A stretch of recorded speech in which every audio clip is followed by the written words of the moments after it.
Welcome back to another episode of the Miami Heat Roundtable. I'm your host, Amir Motameni, joined today by the entire crew, and we also have a special guest joining us today. So, really excited that we have Giancarlo Navas from the Miami Heat team or the Miami Heat Beat podcast. Welcome, welcome, welcome.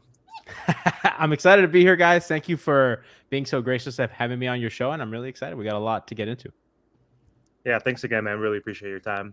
So, last night, the Miami Heat came off a huge victory on the road in Sacramento. They beat the Sacramento Kings 121 to 110, and we literally had half of our team out. We had 8 guys out, and I was at the game yesterday, so I'd never been to Sacramento, so drove out there and got to witness that in person. I'm so happy that I went because at the beginning of the game, it was kind of back and forth in the first half. You know, we were down by 10 in the second quarter twice, but Kevin Love balled out. We'll get to everybody because there were so many good players last night. But, you know, we were up by 20 going into the fourth quarter, and he almost blew that lead, you know, which they've done a ton in the past. So huge victory to win with all those players out. So super, super excited. We're the 6th seed now. So if the playoffs started today, we'd be out of the play-in. So I guess that's a lofty goal for the Miami Heat, which is semi-sad because I'm tired of being a 6, 7, 8 seed. But either way, right now we're in the 6th seed, only like a game away from the Sixers for the 5th seed, 2.5 from the Knicks for 4th seed. So huge, huge victory. So Giancarlo, let's just start off with you, man. What are your thoughts on that game? Because there's so many things that we could say, like Heat culture. We have enough. We had guts. Just all the cliches stood true last night. I think a couple things kind of jumped out in terms of how things have been trending for them. Their half court offense has been quite good as of late. Again, yesterday, 111 points per 100 possessions in the half court for Miami. That would be in the 81st percentile. That is huge for a team that we know has been anemic in the half court offense. A lot of that is they got a really hot shooting. But I think anytime you're missing Tyler and Jimmy, two of your arguably the 2 best scorers on your team, and Rozier, right? The 3 guys that you count on to make magic in the half court. When you have those guys out and you're getting to those kind of numbers without them is just testament to hot shooting, a testament to how hard those guys play, how hard they move. Obviously, Eric Spoelstra is a sicko. These are his favorite games. So, you know, they did a lot of, you know, their usual bag of tricks and empty corner stuff. I like when they go back to handoffs and stuff like that. So that to me was the biggest thing. Offensive rebounding was huge last night as well. Again, against a team with Domantas Sabonis, who's, you know, a big body and a guy who one of the league leaders in rebounds. You know, you rebound 29% of available rebounds. That's again incredible for them. And I think their defense has been going on. Their defense has been trending in the right direction for a really long time. I have been very concerned about that element, guys. I think that they haven't had any bite defensively. I don't think they scare anybody defensively. And I think in the last month and change, they've really turned that around. I thought the zone yesterday was really, really effective. They held Sacramento Sacramento was really good in the half court as well. And they were, you know, they limited their transition opportunities, which I think is really huge, and not sacrificing their rebounding. So just you get that game, missing all those guys, doing all the things that I just said. Guys, I don't know. I'm feeling good. I think we're back. Say it. We going to the finals, dog. I think we're back. Man. I'm not there yet, but they're back. And listen, joke's on Adam Silver. Jimmy wasn't going to play both nights of the back-to-back anyway. So let's be real. So, you know, we get Jimmy back and Jovic, who I imagine will probably play a little bit considering their you know, hemorrhaging players right now. So we'll have to see. But I feel good, guys. I feel good. But one question, though, why do you think that the Miami Heat always play better when there's a bunch of guys out? And why does the team look completely different when everyone's back? So I think it's a couple things. And for sure in the playoffs, that's not the case. And I think that it's kind of a testament to why fit matters so much, right? So if Jimmy is going to be this 40% usage guy that's going to get to the rim whenever he wants and is going to hit step back threes, obviously you can miss guys and things will look fine because he's going to soak up that possession anyway. In the regular season, when he's a great player, but he's like an all NBA second team kind of guy in the regular season. In the playoffs, he becomes an MVP candidate. And I think that difference when he's not there, because he's not a volume shooter and because he's not the best spacer, and he's, I think, diminished as a cutter a little bit. Everybody has a little bit more space and a little bit more of a defined role. And that goes for Bam as well. When Bam misses time and they play Kevin, although I think their defense just tanks without Bam, and I think all the numbers would suggest so. So I don't want to say that they play better. I just think that they have a little bit more space and guys know their roles a little bit more when regular season Jimmy isn't there. And I think the same goes for Tyler. Although I think they could have really used another ball handler last night. It was really funny how, to combat the press, Eric Spoelstra reaches into the bench and pulls out Duncan Robinson as the ball handler. It's like, Duncan, we need someone to pass out of this press. You are the last hope, which is absolutely hysterical. So, guys, I think that's what it comes down to. I just think that guys know their role. There's a little bit more space. And I think the dirty little secret is the 2020 offense is the best offense for this team. And they go back to that when they miss guys, because they're like, we don't got guys who can dribble right now, which is what they had in 2020.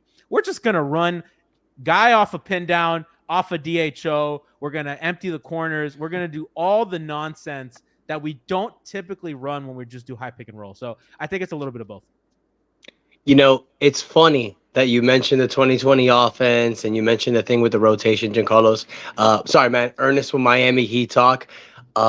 Thanks so much for coming on. Brother, I got a really nice question for you. I like to ask different people. In my channel, we like to have like this debate going back and forth about the rotation. So I want to hear from you, my guy. Since you mentioned in the 2020 offense, I don't know if you're going to know where I'm going to go with this. This offense moving forward, going into the second half of the season and into the playoffs. We know there's a lot of offensive firepower, possibly with Jimmy, Bam, maybe possibly starting Jovic, Rozier, Hero. I don't think that's the optimal lineup. Do you think Tyler Hero's best position on this team is starting with those guys or coming off the bench, similar to 2020 and 2022 when he was Sixth Man of the Year? Want to hear your thoughts on that. So I'm pretty public in thinking that Duncan Robinson should start. If we look at the lineup data, so if you have Jimmy plus Bam, no Hero, they're +5 per 100 possessions, 117 offensive rating, 112 defensive rating, in about 250 minutes. When Tyler is with those guys, they're still plus, but they're plus less. In 400 minutes, they're +3. Now, if you replace Tyler with Duncan, with your other two best players, those three guys are +6 in 200 minutes, 120, almost 121 offensive rating, 114 defensive rating. Without Duncan, those guys are only +3. So about the Hero numbers. Duncan makes things work a little better. And in my opinion, they need a guy who is not going to soak up the amount of pick and roll possessions that a guy like Tyler Hero will. And I know that Tyler's a more talented player than Duncan Robinson, and he's probably a better player than Duncan Robinson. I just think Duncan Robinson does more things for this offense as a fourth guy, because now you have Rozier as well. And I don't think there's enough data to really extrapolate anything meaningful from Rozier lineup data with the starters yet. But I think in a world, you want Rozier to kind of take more of that Tyler role. And then you can have, I think you need one of them. Ideally, you want one of them off the bench, and you want Duncan starting. Hero without the other two guys, they're plus. So when Hero's on the floor and Bam and Jimmy aren't, they're +3, plus 2.5 in about 220 minutes, which to me, when those guys sit, if you're winning those minutes, that's huge. So listen, the data is the data, and I've felt this way for a long time. I do think Tyler has earned a starting role for his play, and I think that a lot of people kill him and be like, Tyler, you got to be less selfish. You got to come out. I don't think it's that simple. I talked about this yesterday with some friends, and Gilbert Arenas has that pod, and he like posts like little clips on Instagram, whatever. He was talking about like people think that Ginobili's better than me, and like that dude came off the bench and this and that. And I think that like for players, like he's making fun of Manu for coming off the bench in a way. And I think that players, that matters to them. Like they're like, there's a certain status with starting and not starting, and to check that ego as a young player, I don't think it's like super fair to ask of Tyler, who, is still very young. So I would like them to start Duncan over Tyler, but I understand why the organization might feel a little scared to do that, even if that's what they know has to be done. So, what's going on, man? What's up, man? Listen, let's just give a big congratulations to the Miami Heat real quick. We're on a 4-game win streak, man. You know what I'm saying? We're on a 4-game win streak right now. We're having a great month. We're 8-2 in the last 10 games, and we're 7-2 in the month of February, right? And what I seen from last night's game, I loved it, man. I loved it, right? And am I surprised that we won the game? No, I'm not surprised. If you're a diehard Heat fan, you know when we don't have our players, we come out. It don't matter who's on the floor. It doesn't matter who's playing, who's in and out. Spo's the type of coach too. Whoever's out there, we gonna figure this stuff out and we gonna win, right? And everybody played their role. And I just also want to give a shout out to DeLon Wright. He played perfect that game. He knocked down the open shots that he needed to knock down. He played solid defense, playmaking a little bit, added some rebounds. That was perfect. Just think about it, guys. We added Terry Rozier and DeLon Wright to replace Kyle Lowry. That's our new point guard rotation. That is perfect, right? And what I do think this team definitely has been way closer, and I'm glad that we got into that little scuffle with the Pelicans because I love it because I play basketball, and when you have a little scuffle with a player, and I had plenty of scuffles with players, and your team has your back, you feel that connection now, like you feel that love, like yo, I got a whole team riding behind me, and now we're heading into the most important part of the season, and Jimmy got suspended. They're trolling the whole media. Jimmy's pretty much with Jovic watching the game. I loved all that. So team chemistry went up damn near 40 because there was a time where we talked about on these shows, the bench, they was just staring. It was just looked like they weren't really too interested, and now it's shifted, right? Jimmy's being Jimmy. We all know this, right? Martell says it all the time. He load manages during games in the first half of the season. When he needs to turn up, he's going to turn up and do his thing. Now, I want to ask you a question real quick because I don't know if it's a question, but kind of a statement. Let me know what you think about this. When you watch that Sacramento Kings game, and I've been watching Malik Monk for a while, and when Malik Monk comes off that Sacramento Kings bench, it's instant scoring. Like he brings so much. He's so quick. He can dunk. He can do everything, right? And so when we keep talking about insert dunking in the starting lineup, this and that, I think literally that can be Tyler playing that Malik Monk role. Still getting 25, 30 plus minutes in the playoffs. I really think he can play that. I'm not comparing them two of who's better. I don't really care. But I think Tyler perfect is for the 6 men and stuff like that. And, you kind of brought it up in the sense of like the organization or the team doesn't want to do that to Tyler. But isn't it at the end of the day that we're trying to win a championship? So why do we care about people's feelings at that? This is a business. Like, why does that matter? I get it. He's on a contract. If he wants out, I doubt he would do that. So, like, why do we care about their failings in a sense? Like, why does that matter? If our goal is to win and Duncan makes more sense, put him in the starting lineup. Like, why is it with Tyler, we got to kind of baby him in a sense? And I'm not, listen, if you probably don't know, I'm not probably the biggest Tyler fan. I think he's great, but it doesn't make sense of him being in the starting lineup at all. What is it? I'm with you. I feel yeah. So I don't maybe bad wording with babying, but like why? Who cares? Go to the bench, play your role. You already got your contract, And you brought up a point of like, the coming off the bench and stuff like that. Trust me, I'm a Russell Westbrook fan, so I dealt with this of him being in the starting lineup. He wanted to come off the bench, so I understand it. But I feel like there's a point in time where Jimmy's era is coming to an end, and we need to win soon, like sooner than So that's my thing. Like, why does that matter though? That's my only thing with it. It's like, who cares about his feelings? Just win. That's all you should care about as a team. I think you don't want to lose a guy that like mentally, because guys are going to respond differently. Like I think everybody takes things a certain way, and I think when you're, and I've heard this several times from different people in the league, coaches and a GM's job. Like Pat Riley doesn't do the day-to-day like deals and calling. That's Andy. Pat deals with agents now, right? That's like Pat's like. Guys calls like my guy's not playing enough, and you got to placate all these people, and you have a delicate balance between the personality of a guy, keeping agents happy, making sure that everybody feels that they're a part of something, and the guys that need to feel a little bit more involved or a little bit special feel that way, because if you ever manage people, sometimes you gotta, I don't like to use the word babying either. Sometimes you gotta nudge people the right way so that you get the most out of them. And sometimes, like, there are some people that I work with that have worked for me that I'm like, I know that I cannot ask you to make the sacrifice because I'm not going to get the level of production from you with this sacrifice. So I need to work around that. And that's not, I don't want to say this to besmirch Tyler or anybody, because again, I think he's a young player, and I'm sure in his mind he thinks, no, we're better when I start, right? Like, I'm sure that he thinks that, and he's like, I'm better than those guys on the bench. We are at our best when I'm playing next to Jimmy and Bam and whoever else is out there. So I don't think he views it like, I think if you told him like point blank, like, hey, if you do this, we will win a title, I think he'd do it. But I don't think that he thinks that way. And I don't think that competitors at the highest level think that way.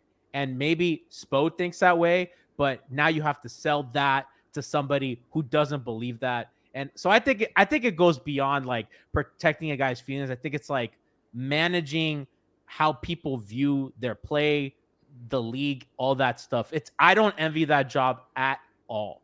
I mean, listen, Spo had to start Hassan over Bam for years. Like, and even if some of us knew what the right thing to do was, you can't bench Hassan, you'd lose Hassan, right? And then you're stuck with that money with an unhappy guy that you're going to get diminished value from if you try to move him. It's a complicated like line, and I get that winning a title should trump all, but I think that factors into the calculus. That's fair. It does. I agree. Like his ego, like he's earned it. Like he's earned it to a certain degree. He's paid his dues coming off. Bro, he's a good player. Like I agree with what Totally. you guys are saying, but that's And I'll say this, you're right. He's a great player, and what he does is amazing. But the point that, and I feel like a lot of us agree with, you take Tyler Hero and you put him in Utah, he gets to run the show. It's his team. He's the focal point in the offense. You give Miami a Lauri Markkanen in a deal like that, you get somebody to plug in that starting power forward. I think it's best for both parties. It's just for this specific team, what we need from him, best thing, Manu Ginobili role, come off the bench. It's just like you said, there's no all-stars or all NBA players that come off the bench in today's NBA. I can't think of one. So, and Tyler's not either. Like you said, like Lauri for Tyler. Like Lauri's a better player than Tyler, right? Like there's this, that's not better for Utah. That's better for us.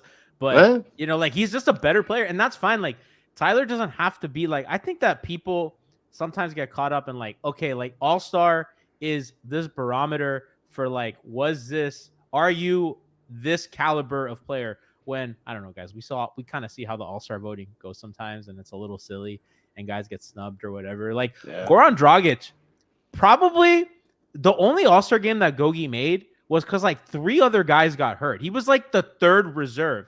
If that doesn't happen, if one of those guys is healthy, he's never an all-star. And we don't look at Goran's career as like, oh, not an all-star of like, we don't. Jamal McGlure was an all-star. That doesn't tell me anything about Jamal McGlure. It shouldn't about Tyler. I'm sorry about the tangent, but yeah, I mean, I think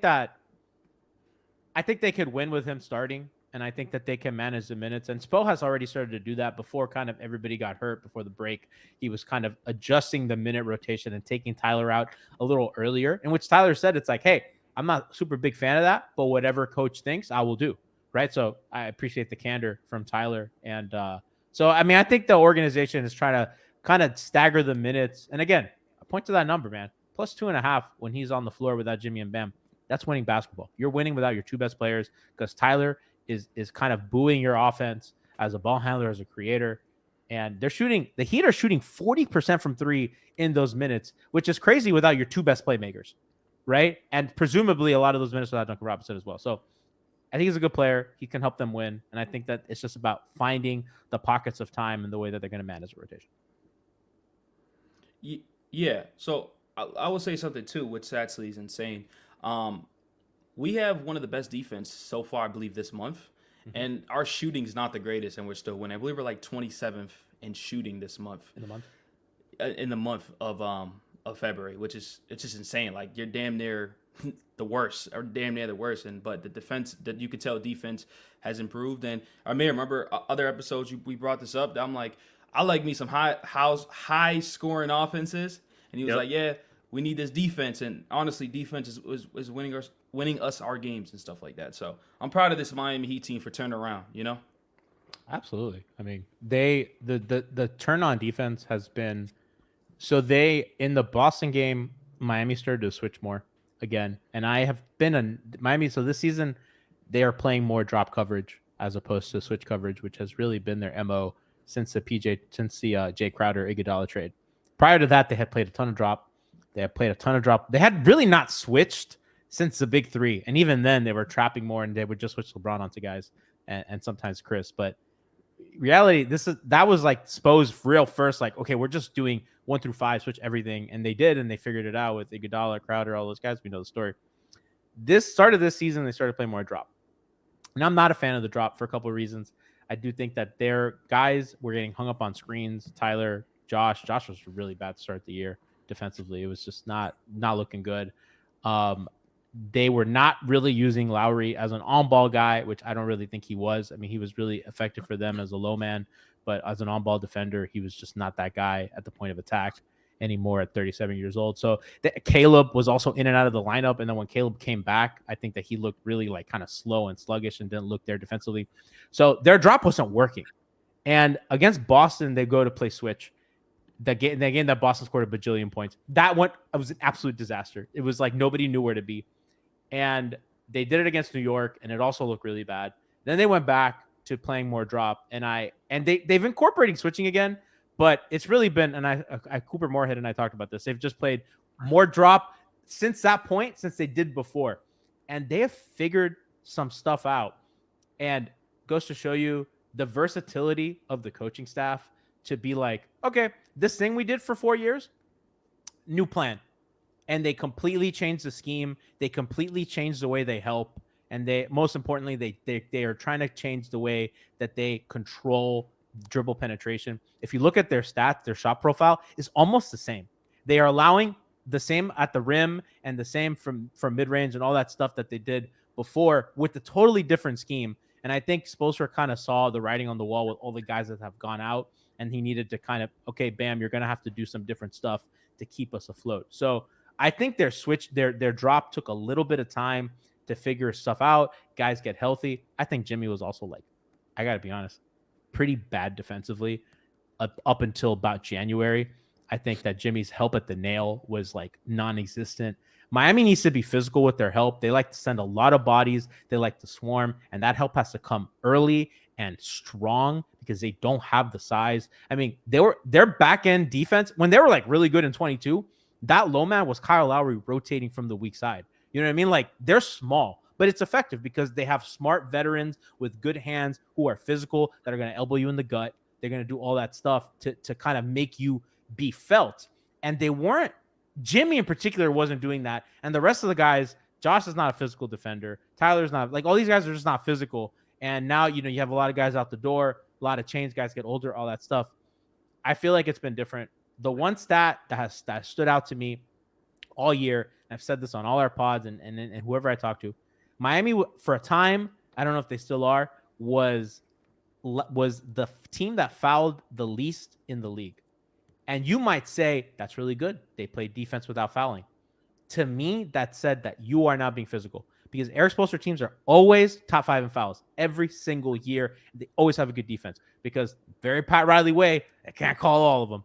And if you're not being felt like that, I don't think this team has enough size and defenders to make themselves felt. So I think that there has been a philosophical shift in the way that they approach defense. I think in the Phoenix game, Miami deployed a full court press, which was, to me, the first time that they actively were like, all right, guys, we need to do something about our defense. And they did something that obviously they don't play a press all the time. But to me, that was Eric Spoelstra trying to be like, we need to have intentionality every time down the floor. So you have a job. When that ball gets inbounded, you have to harass the ball handler. And it kind of got them into a little bit of a gear. And I think that that's kind of everything's kind of shifted from there. And they're a little bit more awake. So I totally agree with you. Defense has been really sharp as of late. That has been their bread and butter. They're not going to win a title on offense. It's going to be on defense. And I'm glad that they have figured it out in a new way that's different from what they've always done. Yeah, the defensive rating, we've been talking about that for weeks. And the first few months of the season, to your point, like, Caleb was not healthy. Josh Richardson just not healthy, couldn't get through screens. Like, his defense has fallen. But it's picked up actually before he got hurt as well. So, like, that's why I specified the beginning of the season. Yeah. So like our perimeter defense, to your point, has been definitely improved. Point of attack, like we still have trouble with rim protection. Obviously, Bam Adebayo is the only person that could actually provide that, and he's not even that amazing at that. But it's great. We're 8th right now, and we've been climbing up slowly but surely. And so I agree with you. I think defense is going to definitely be our identity, and we do still live and die by the three. Like I was watching at the game yesterday, I was like, we need Jaime, Daylon, like because Duncan couldn't shoot for shit and like still was a plus 25, which is just utter insanity that, he built that skill set where like if you told me Duncan was going to get blitzed off that line and was that his 3-point shot was going to be taken away, that he still was going to get you like 11 assists, 5 rebounds, like playing well defensively as well. Like I would not have believed that. So huge improvement on the defensive end, which is great to see. Caleb, though, looked great against De'Aaron Fox in those first 3 quarters. Like he was fighting through screens, and I was surprised that he was up there guarding him above the break. I thought it would be like more so Daylon or someone else, but he did a great job, and I'm pumped. And we have another game tonight, so I just want to real quick transition into that. So we're recording right now, a few hours before the Portland game. I know you guys are all on the East Coast. I'm on the West Coast. So The Joe Cronin Bowl. Yes. So the game package, guys. Like I'm excited to see. Like I know Tyler's not going to be playing. Obviously, he's part of that Dame package, but Jovic, I'm assuming he's going to get some minutes tonight. We could talk about rotations too because now we have 12 players. I think if I count that correctly, we had 7 guys last night, right? And then now you had Rozier's playing tonight, so there's news on that. He's going to be playing. Tyler's out, but we have Rozier, Tyler when he comes back, Jimmy. I mean Jovic. Who am I missing? There's a 5th guy that wasn't playing last night. Rozier, Tyler, Jimmy, Josh. So we have 5 guys that could be in the rotation plus the 7 that played last night. So but more importantly, I'm excited to see the Dame package play against Portland tonight.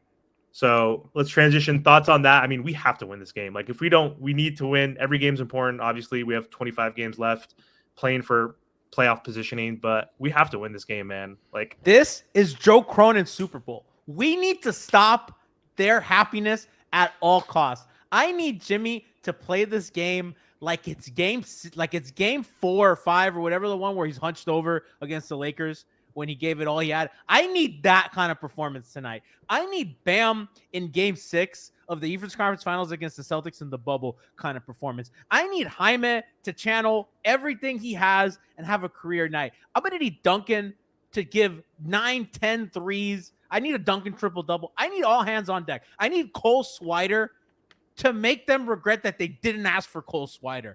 I need everything tonight. I cannot, listen, we do a post-game show. I cannot show my face after if they lose. They need to win by a lot of points. They need to win by whatever Joe Cronin's age is. That's what I want the win margin to be. I wish we would be so petty that we're like, all right, Jimmy, Bam, load management tonight. Let's let the freaking Dame package. Oh my God, Spo, please. Spo, Eric, if you're listening, please.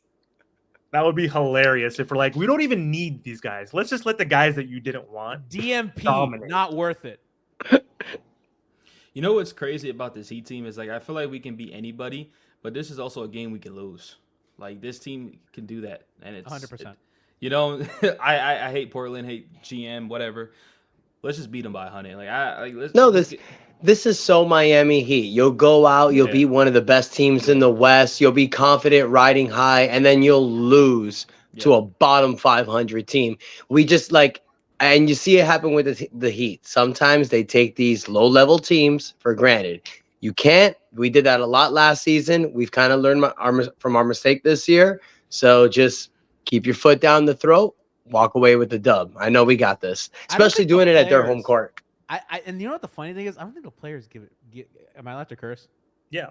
I don't think the players give a shit. I think we give a shit, but I think the players, maybe Jaime and Tyler might, but I don't think Jimmy gives a shit. You know what I mean? Like we hate Joe Cronin. Do they hate Joe Cronin? I don't know. But they got to do it for the fans, man. They gotta know. Chef Trilly, tell them something. I don't know. Let them know that this is bigger than them. Damn it.